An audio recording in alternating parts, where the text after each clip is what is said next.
Welcome all, welcome to the light and love that is Unity of Lawrence. As you know, in Unity we begin everything with prayer. Let's take a deep centering breath and open to the divine in all of us and listen to this prayer. On this day we dedicate our hearts to peace on earth. We appreciate everyone's spiritual journey and the abundant blessings bestowed upon us. In unity with all who seek to express freedom, joy, and transformation, we welcome our divine inheritance as creators. In harmony with this truth, we live to the best of our ability with a peaceful mind, a peaceful heart, and a peaceful spirit. And so it is. Amen. As you know, our chaplains are trained to hold sacred space and pray one-on-one with you. If there is anything in your heart to be held in prayer, we invite you to see a chaplain today after today's service at the front of the sanctuary. Today our chaplains are Holly and Cindy. Also, our chaplains will pray for you almost any time. You can fill out one of those slips that's in the back of your seat, and put it in the box up there in the foyer, or I've seen people put them in the little baskets, and then it goes in the box if you aren't afraid of what people might see you praying for. And you can always let Kathy know if you need prayer in time of need, and she will find a chaplain that will help you. And now let's join Holly and myself in singing Something Wonderful.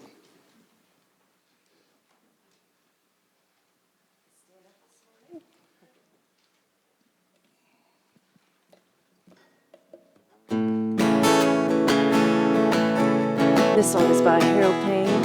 Such a wonderful, positive musician out there in the world these days.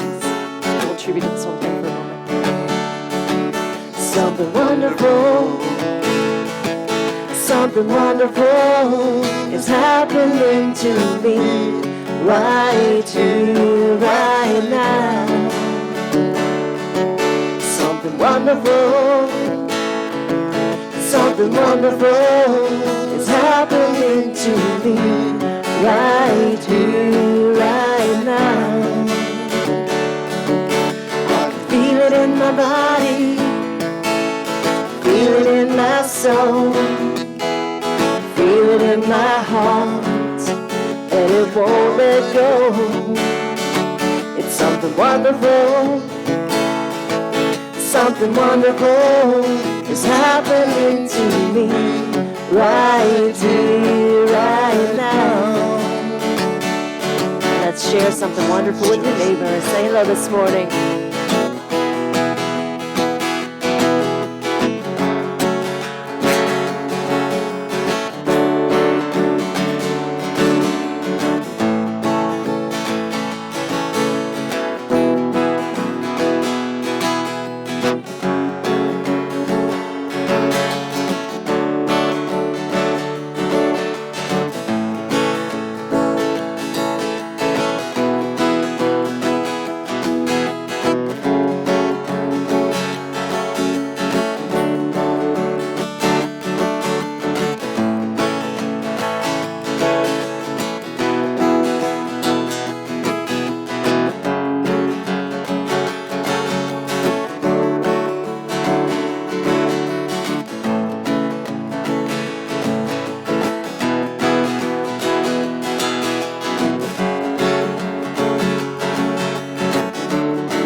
Something wonderful is happening to me right here, right now.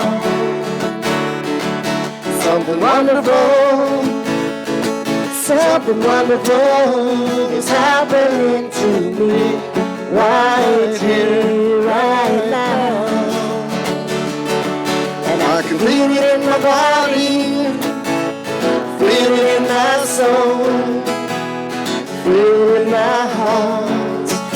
it won't let go. 'Cause all this love inside, we can let it shine. It's something wonderful, something wonderful is happening to me right here, right now. Something wonderful, something wonderful is happening to me right here, right now. It's something wonderful.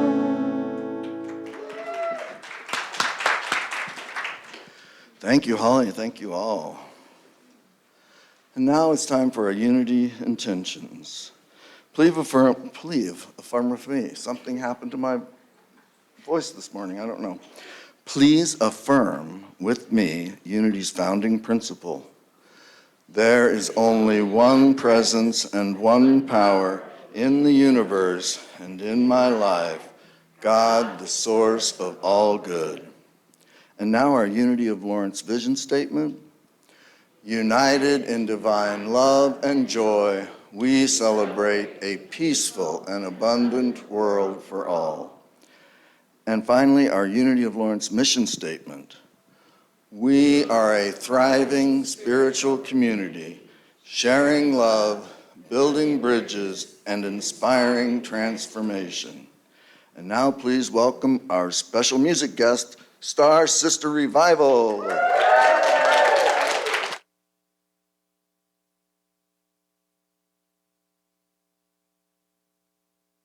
Couldn't be with us today, so say hello to Lana, send her some love.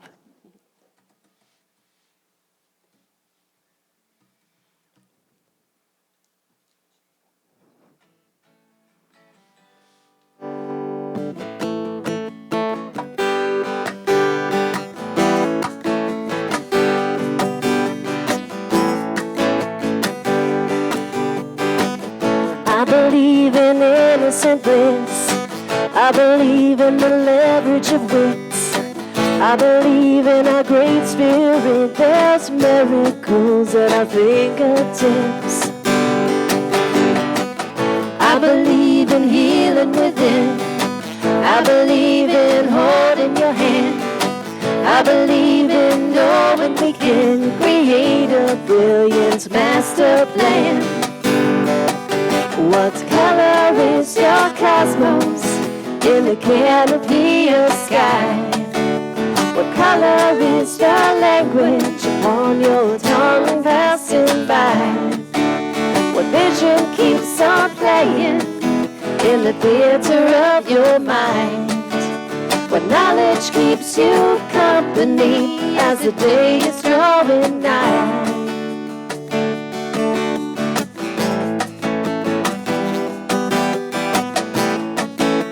We're simply here to exist in the fabric of our favorites. And yes, you're on my list. I am whole within. I am who I am. When I go within, I know who I am. I am born again into the well within. In every form I am, the living word I am. I am that I am. All there will ever be. Forever you and me, keeping good company in a sacred house. Sacred house. Sacred house. Sacred house. I am one with love and all that there is. It will come about into the radiance, into the present prayer. Sacred lovers there, the moment all is well. I'll keep my secrets held in a sacred house. Sacred house. Sacred house. Sacred house.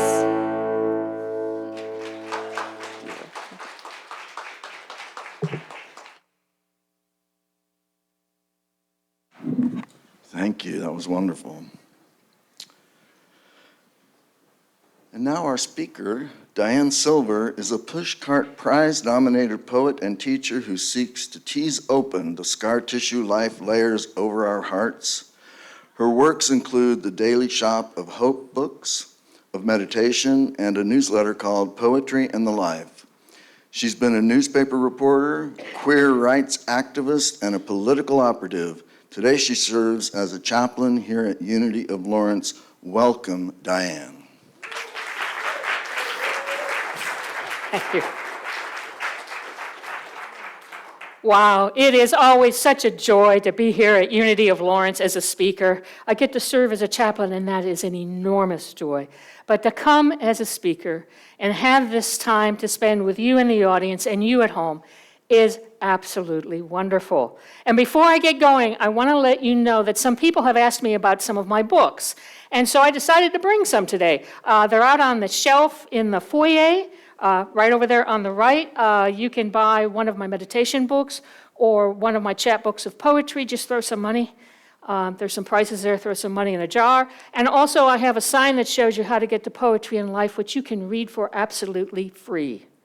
So do think about doing that. So today, I am going to talk about To Be an Astronaut, which is about the stories we tell ourselves. And I want to start by introducing you to a new spiritual teacher I have discovered in the last few years. I am over the moon with this guy. He has so much depth, so much knowledge, so much achievement at such a young age. And of course, I'm talking about the spiritual teacher, quarterback, Patrick Mahomes. Hold on. I am not kidding. I actually am not kidding, although I doubt if Patrick Mahomes would think of himself as a spiritual teacher. I've been watching the new series called Quarterback. Yeah, it's on Netflix. I don't want to be an ad for Netflix, but it's worth watching. Subscribe to Netflix for 1 month, then unsubscribe. Okay, so what they did in Quarterback is they mic'd up 3 quarterbacks for the 2022 season. So Patrick Mahomes and 2 other quarterbacks wore mics through the entire 2022 season. So you hear what he has to say, you follow him, you follow 2 other quarterbacks through this long season. And what I was fascinated by was the story he tells himself and his teammates. I was fascinated by, even Patrick Mahomes, which he may be the greatest quarterback of all time, certainly the best playing right now. He makes mistakes. Yeah, have you ever seen him fumble and have it picked up? Oh yeah. Have you ever seen him throw an interception? Oh yeah. When he makes a mistake, what does he do? My bad. And then he gets off on the sideline when he's thrown that interception, and he goes, okay, let's get 7. Let's go back and let's get 7. When they're down, when the team is down. In fact, my favorite time when they were behind was the first playoff game in the year they won the Super Bowl the first time. I think it's 2019. They played the Texans. Very first playoff game. May have been the worst quarter of football, the first quarter they ever played.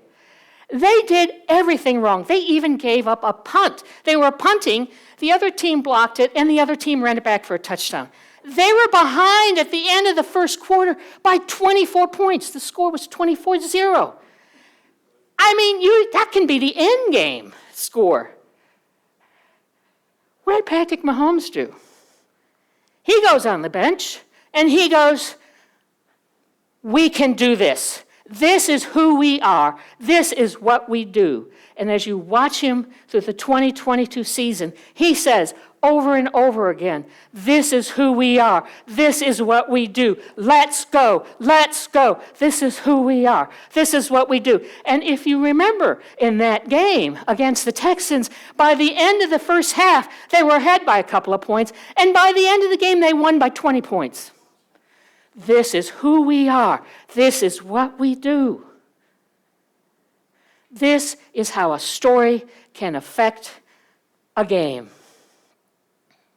One of the interesting things also about this series is one of the other quarterbacks they're following is Kirk Cousins from the Vikings, a very good quarterback. And at one point, you see him on the sidelines, and the other team's driving. They're going towards to get a touchdown. And he goes to himself. You hear him say, oh, man, they're going to score. Oh, man, they're going to score. Oh, wow, oh, they scored. And they did. They also show Patrick Mahomes in the same kind of circumstance. The other team is driving. The other team is driving. He didn't say anything. You can see him. He's grimacing. Oh, he's grimacing. He's grimacing. And the other team scores. What does he say? Let's go. Let's get 7. Let's get 3. This is what we do. This is who we are. This is what we do. This is who we are. We are spiritual beings having a material experience. Transformation is baked into our DNA. This is what we do. This is who we are. What I want us all to do, and I'm talking to myself too, is to join Patrick Mahomes in getting in the game. This is what we do. This is who we are. Now, you might think that a story doesn't really affect your life. So I'm going to tell you a story about myself. This story has 3 parts. The first part, I'm going to tell you right now. This is where the astronaut comes in. I was born in 1952. I was 8 years old when the first astronauts were chosen, the Mercury 7. I was 10 years old when they first went into space. When we landed on the moon, I was 17. Now, like every other kid in my elementary school, oh man, I don't even know if I can describe to you what it felt like then to see human beings go into space for the first time. Everybody in the whole world watched. We were all enthralled, and every kid I knew, including myself, wanted desperately to be an astronaut. I wanted to be an astronaut. Time passed. We grew up. Other kids went, maybe I'll be a policeman, maybe I'll be a firefighter, maybe I'll be an accountant. Actually, no one said that. But nothing wrong with accountants, sorry. Cheap joke. Other kids let go of this dream. I never did. I never have. NASA, if you're listening, I'll go tomorrow, okay?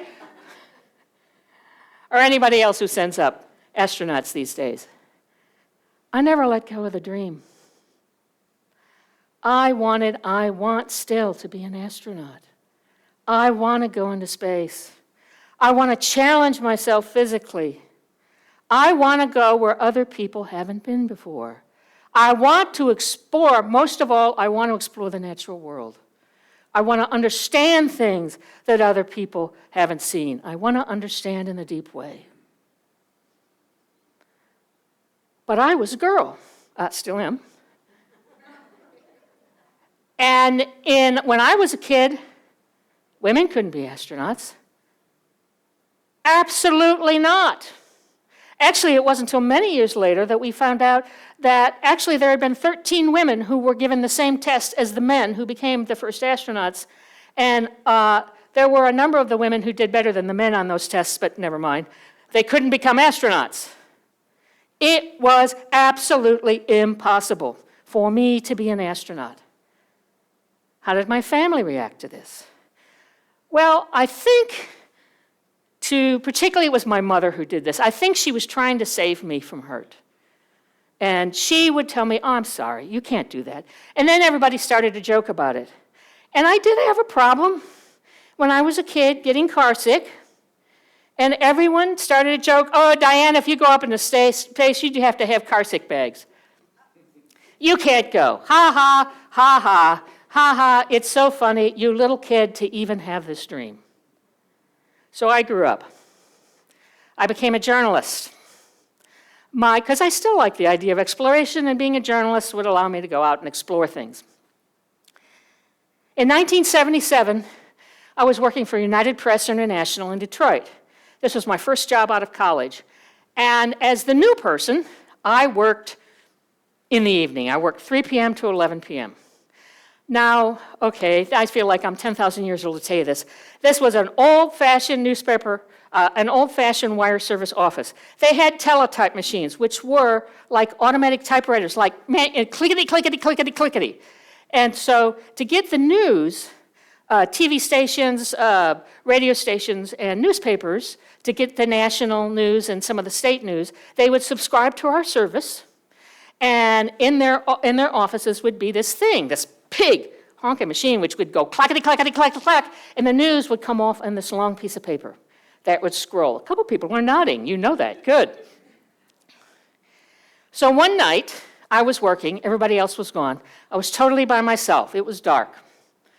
And it was my job to go over to the national wire and the international wire and rip off the stories and see if there was anything I needed to move over to the Michigan wire. And at that time, that meant typing the friggin' story in. So I went over there, 1977, ripped off a story from the national wire, and there, in my hands, was a little tiny story from NASA. It said NASA was opening applications to women to be astronauts. And in order to apply, you needed to write to this address. And I will never forget standing there, looking at that piece of paper, the thrill I felt. Oh my God, I don't have to settle for second anymore. Being a journalist was my second choice. Oh my God, I can apply. It felt so good. And almost simultaneously, I heard my mother's voice. I heard everyone's voice. Everyone who said it was a joke for me to think about being an astronaut. So within 10 seconds, I think, I went from great joy to, I can't do this. I can't do this. So I threw the story out. It wasn't anything that was going to go on the Michigan wire. I never applied. Now, thousands and thousands and thousands of women applied in 1977. I might not have become an astronaut, but I regretted for a heck of a long time that I didn't even try. It felt like a loss, because all I could hear were the stories that I had been told as a child. And this happens to us a lot, is the stories we are told as a child that come along with us. All I could hear is, you can't do that. So when I had the opportunity to try, I didn't even try. That's what's killed me all these years. Now, I had 3 ideas in my mind when I looked at that piece of paper. I heard all those stories, but I had the idea that if I was ever, well, I knew a woman couldn't be an astronaut. I thought if NASA ever got its act together, I would be too old by then. And then, after I came out as a lesbian, if you don't know, yes, I am. After I came out as a lesbian, I thought, well, there's no way in heck they'd ever let a lesbian be an astronaut. Fast forward several years. Sally Ride becomes the first American woman in space. Sally Ride is exactly 1 year older than I am. She was born in 1951. I was born in 1952. She is, of course, a woman. And after she died a few years ago, she had been in a relationship with a woman for 20-some years, 20, 30 years. I was as wrong as a human being could be. The stories we tell ourselves, the stories our families tell us, the stories society tells us are not always true. Maybe they're never true, but a lot of times they aren't. So it's important to pay attention to the stories we're telling ourselves. I got 5 ideas on how you can do this. 5 ideas. And by the way, there are 2 other parts to that story, and I'll get to those at the end. It gets happier. Okay, here are my 5 ideas. How do you retell the story of your life? Number 1, you have to love yourself enough to let a new story in. Whoa. You have to understand that you are worth it. You are worth it. whatever this new story is, whatever this joy is that you are saying you cannot have, you cannot do, you are worth it. Love yourself. Number 2, practice reframing your story. Now take baby steps. My good friend Jay Pryor talks about taking baby steps, and boy is Jay right. Baby steps. I like to practice at traffic lights because particularly lately, I live on the very far west side of town near Clinton Lake, and I used to take Wakarusa to 15th to 9th to go downtown. Well, they've blocked off 9th completely. I can't go down 9th, so now I have to go down 23rd or 6th. A lot of traffic lights. So when I'm stopped, sometimes I go down 23rd and I hit every single red light. So take baby steps. Practice at the traffic lights. This red light is a great thing. How? Friggin' if I know. But it is a good thing. Maybe I need to be later somewhere. Maybe if I delay a little bit, I'll miss the accident. Maybe I'll meet someone that I've been wanting to talk to for a long time. So practice reframing your story. Take baby steps. Okay, here's another one. Practice derailing rumination. Psychologists say rumination involves repetitive thinking or dwelling on negative feelings and distress and their causes and consequences. Has anybody ever done this? Anybody? Yeah, okay, yeah, I see the hands. Thank you. I'm really good to know I'm not alone in that. Oh man, I think I have a PhD in rumination. I have studied the heck out of rumination. How do you get yourself to stop ruminating? How do you stop that? I think there are 2 ways to do it. One is the physical. Get out of the house, go do something. Dance, walk in the woods, see friends, laugh, turn on a funny movie. Anything physical. Jump up and down in your apartment, turn the music on in your apartment and dance wildly where no one can see you because you're so uncoordinated, but it gets different chemicals flooding your body. The other way you do that is mental. Focus on the beauty in your life. Now, I love my mother. She's been gone since 2014. She was a great woman. She was an artist. And I think she told me those stories about myself because she didn't want me to be hurt like she was hurt. She felt her art had always been ignored, that she was ignored because she was a woman, which might have something to do with it. But she also taught me something else.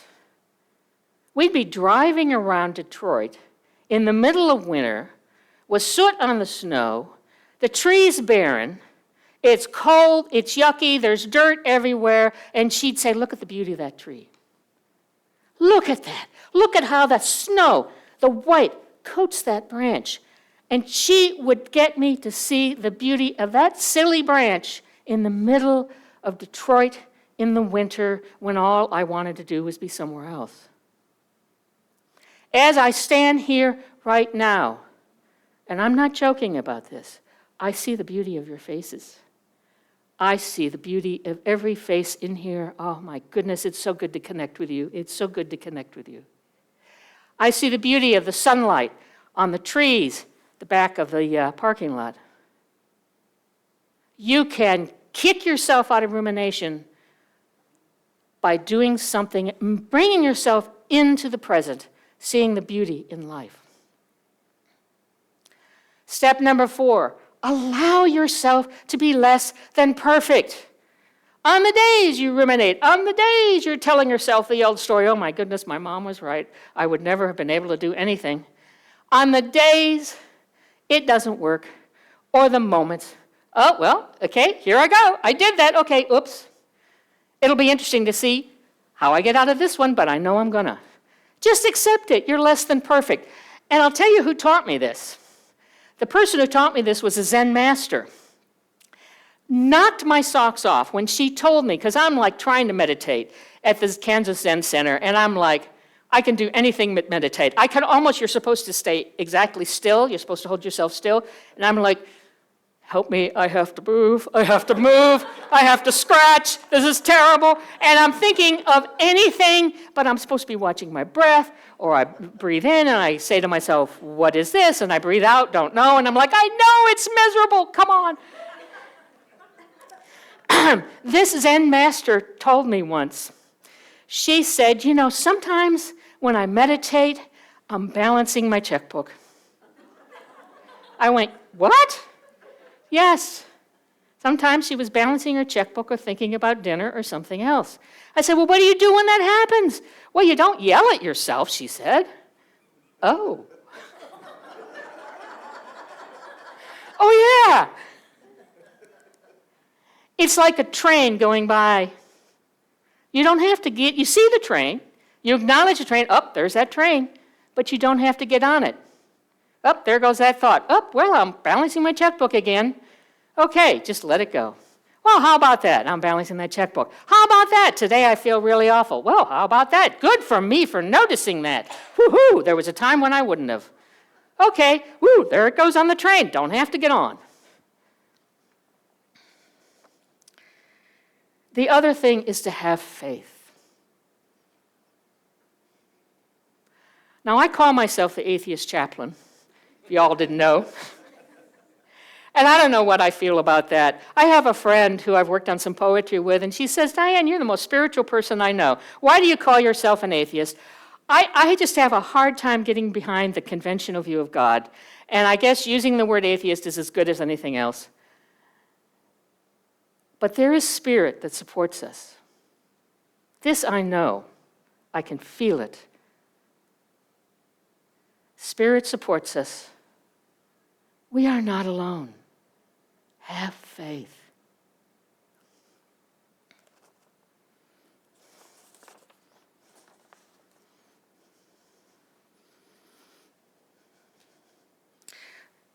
Before I go on to the end of the astronaut story, I want to talk about one more thing. So far, I've been talking about the stories we say about our personal lives, we tell ourselves. And those are difficult to deal with at times. And those are a spiritual practice to get over those stories, to rewrite those stories. But I would like to propose today that there is a story we tell about our country, our city, our country, our world, our humanity. And this story is that we can't do any better. This story is that this country, the United States of America, is a friggin' mess. This story is that I'm helpless to change anything. This story is that there will always be poor people. There will always be cruelty. That our media has to be a mess. These are stories. These are stories the same way the stories my mother told me about being an astronaut. This is not reality. It is a story we've told ourselves and a lot of us have bought. I've bought it. A couple years ago, one of my favorite authors, Ursula K. Le Guin, did a speech at a big literary event in New York.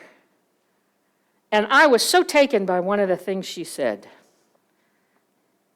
She talked about how the truth of the divine right of kings, that they ruled by God's will, once seemed inescapable. Every place in the world was ruled by some kind of monarchy. And the divine right of kings to rule over us poor peons was inescapable. Not today. Ursula said, any human power can be resisted and changed by human beings. Any human power can be changed by human beings. Let's go.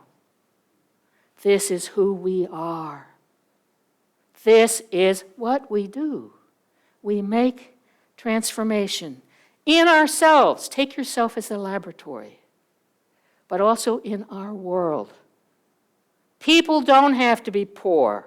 They don't have to be denied health care. They don't have to be treated with cruelty. This is who we are. This is what we do. We heal. We love.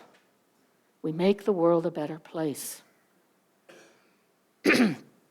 Now, there are two other parts of the astronaut story that have made me change my thinking on this completely. It used to really bother me that I hadn't even tried, that I hadn't even applied. But here's something. Part number 2. A biography of Sally Ride came out a few years ago. I read it eagerly. And I learned, I hadn't even thought about this, that she went to astronaut training in 1978. I think it may have even been the summer of 1978. The summer of 1978, I went to a writer's workshop where you lived in.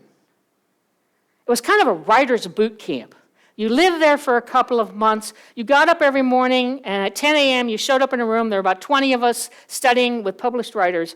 And then at night you went in and you went back to your dorm room, and you read everybody's stories to critique the next day, and you wrote your own stories. This workshop changed my life.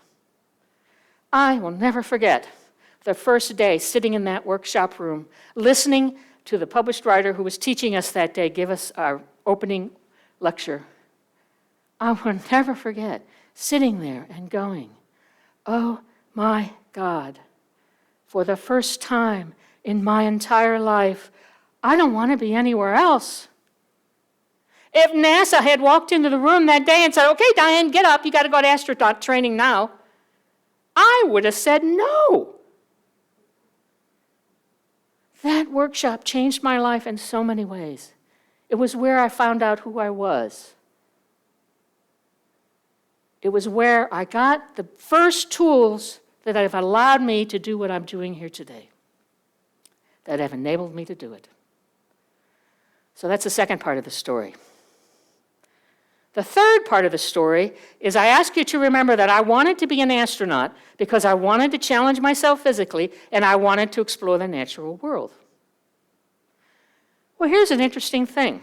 Okay, so ever since about 2007, I've worked as a freelance writer, which means I'm independent. I don't work for anybody. I would go have contracts with people, and I would write things for them.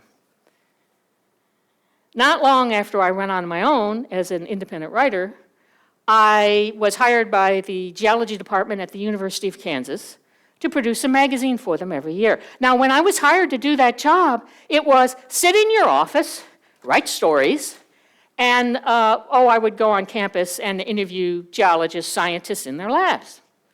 About 3 years into that job, the department chair said, hey, we're thinking we want more photos in our magazine. We want to publicize our field trips. Would you go out in the field with us and follow our geologists and students around and do stories? And can you take photographs? Honestly, up to that point, I hadn't, and I went, sure. I can, of course, take photographs. And then, of course, I ran out, bought a camera, and desperately figured out how to do that. Thank God for digital photography. Sorry, Robin, it really made it easier. That started a period of about 10 years. I started when I was 59, and the last field trip I took with them was before 2019.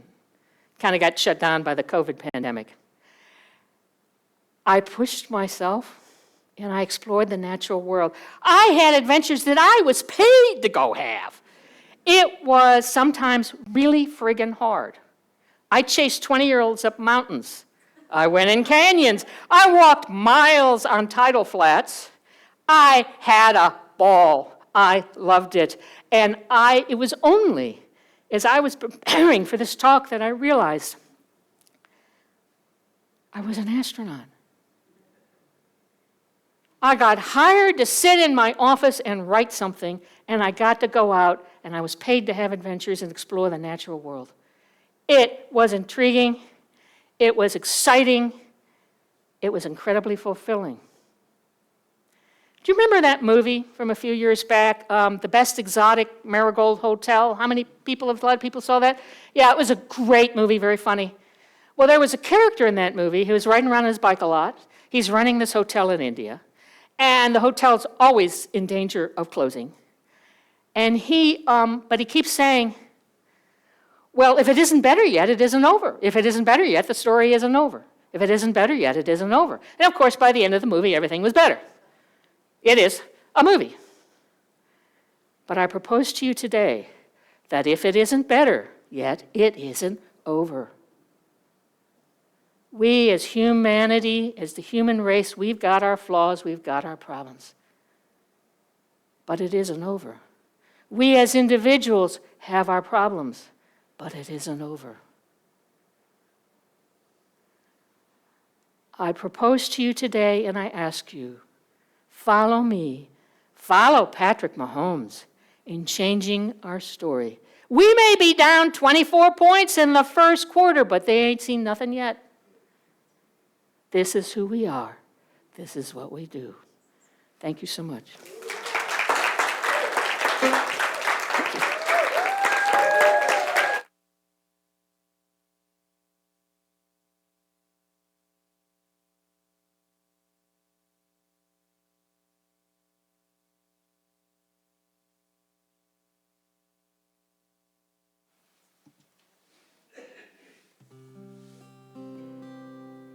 Right, this is who we are.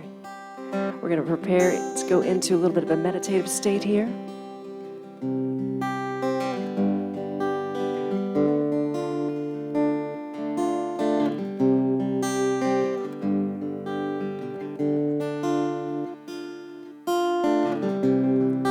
When the seeds of fear are planted deep, it feels like shrapnel of the soul. When the path life gets hard and steep, words ring like echoes to a hole. Yet the seeds of love are rooted deep,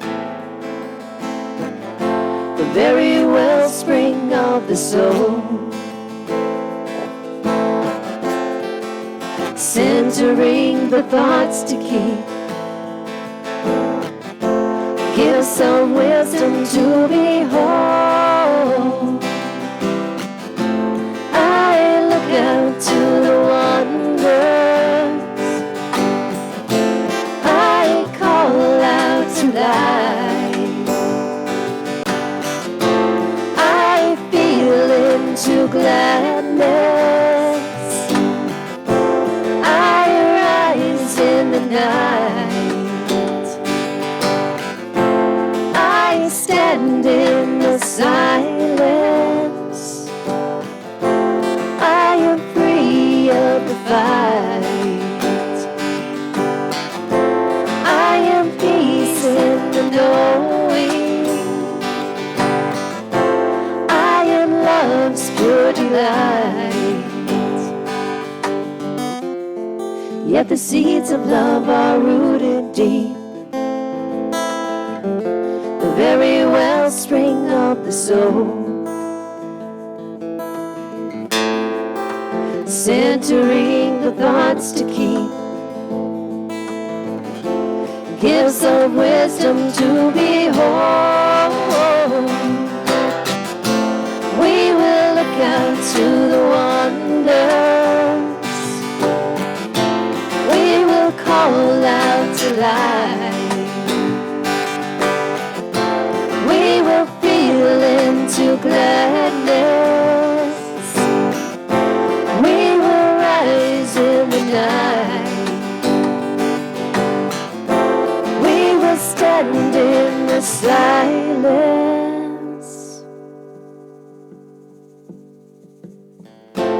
we are free of the fight, we are peace in the knowing, we are love's pure delight.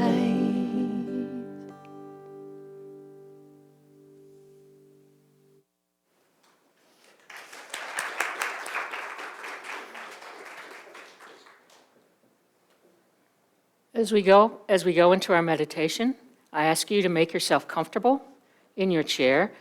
In particular, make certain that your back is straight, that you're sitting up so that you can breathe deeply. Today, we're going to connect with the spirit of love. Take a deep centering breath. Exhale. Deep centering breath. In. Exhale.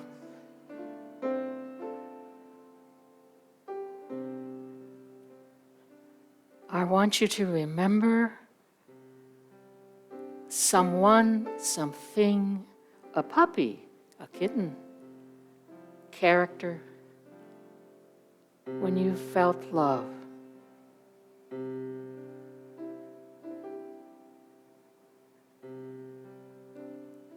Permeating every cell of your body.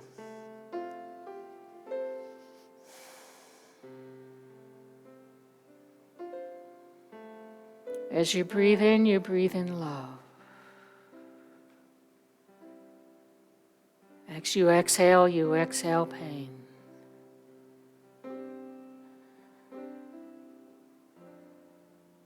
As you breathe in love into every cell from your soul to your solar plexus, to your heart, to your throat, to your head, to your eyes, to everything above. You breathe in love. As you exhale pain. As you breathe in, you breathe love into every cell. You breathe power into every cell. As you exhale, you let go of every story you ever were told that kept you in a box. Let go, let go, let go. Inhale love, let go. Inhale love, let go. Take a moment now to breathe. Inhale love, let go.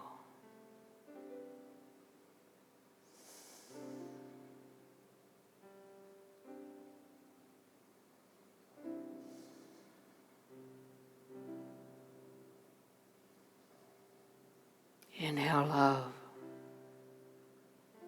Let go grief. Inhale love. Let go grief. Inhale love. Let go grief. Inhale power. Inhale power. Let all the old stories go.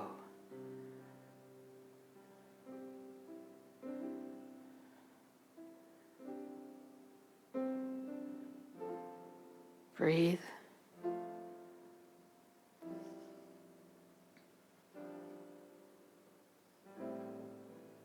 Begin to think about coming back to this material plane.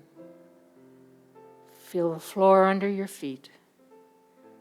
Feel the chair on your back.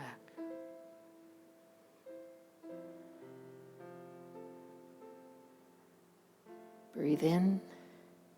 Breathe out.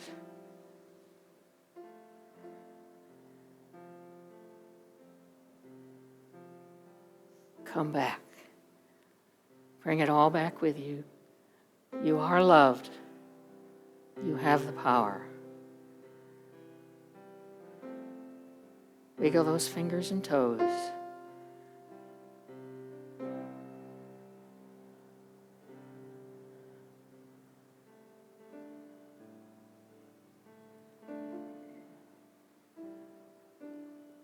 You are a blessing to yourselves, to the community of Lawrence, to Unity of Lawrence, to whole world. Thank you for being here today. Thank you for being online. Namaste.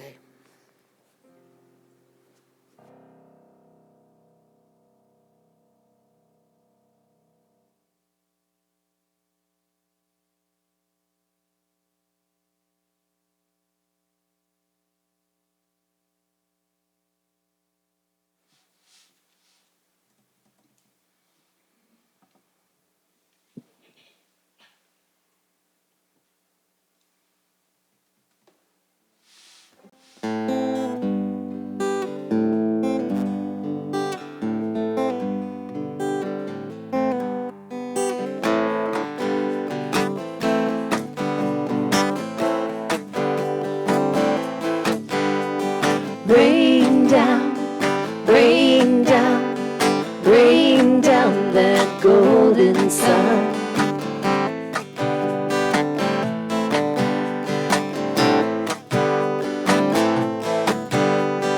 Rain down, rain down, rain down that golden love.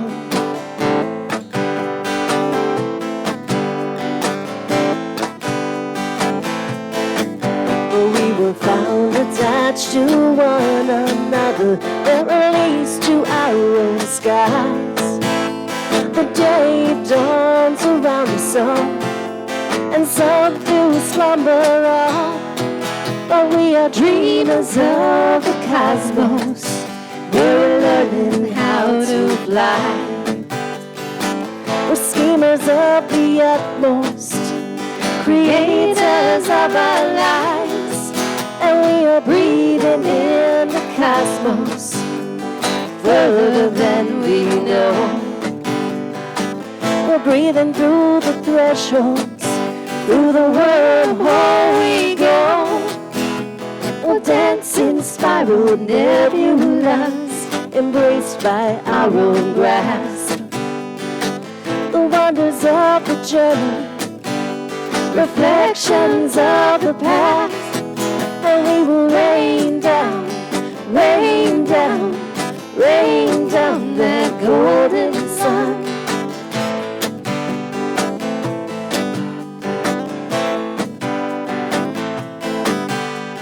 Rain down, rain down, rain down that golden love.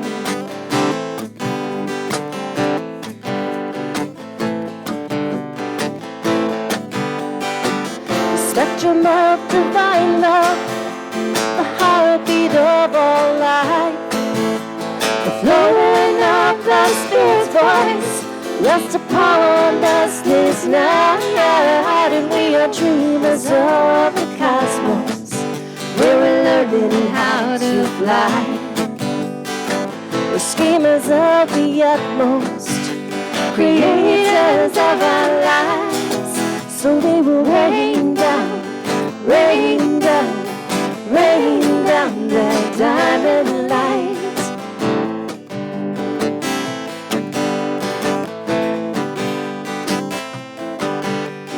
Rain down, rain down, rain down that cosmic mind.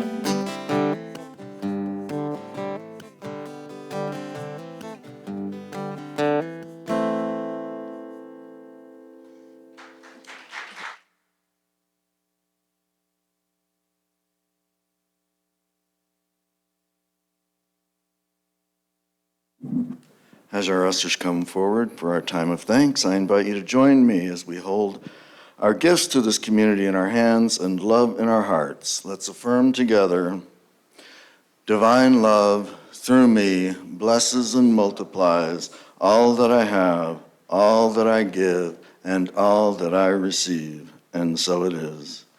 As the love offering is collected, let's join Holly in singing Living in the Heart of God.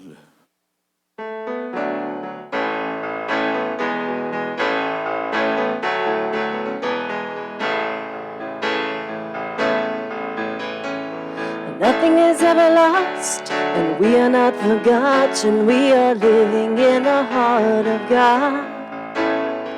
Nothing is ever lost, and we are not forgotten. We are living in the heart of God. We are living, we are living, we are living in the heart of God. We are living, we are living, we are living in the heart of God. We sleep in dreams both deep and bright, sailing through the velvet night, refreshing the soul to the spirit's delight, living in the heart of God. We are living, we are living, we are living in the heart of God. We are living, we are living, we are living in the heart of God. We are living, we are living, we are living in the heart of God.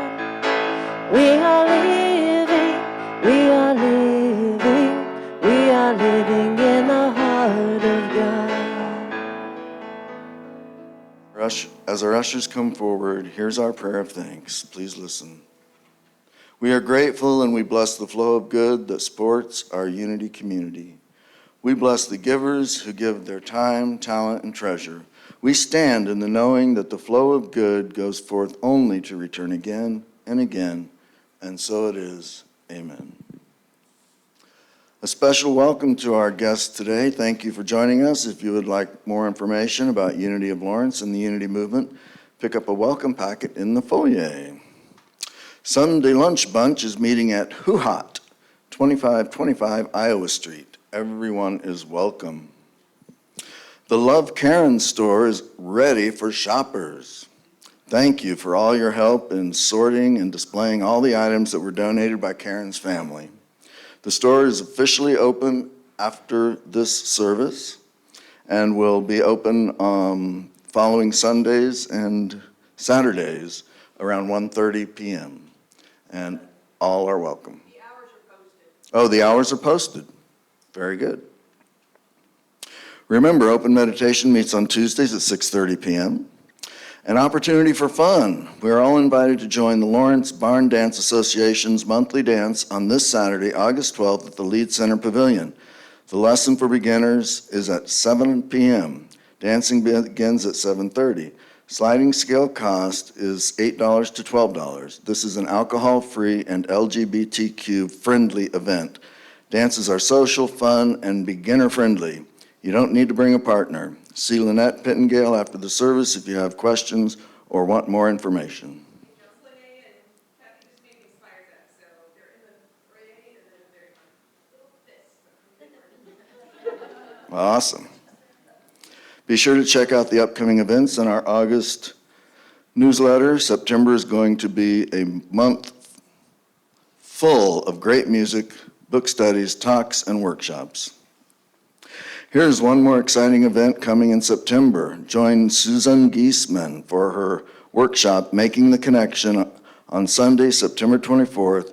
Check out our website for more information, unityoflawrence.org, and to register for the workshop. We invite you to join us next Sunday when Rev. Jen Hutchinson brings us the message, Joie de vivre. I hope that was pronounced correctly. Thank you phonetically pointing it out for me. Special music with Millie Webb. And then a final quick announcement. The Italian class that is usually today at 4 will not be today at 4. It has been canceled. It's now time to rise as you're able and sing the peace song.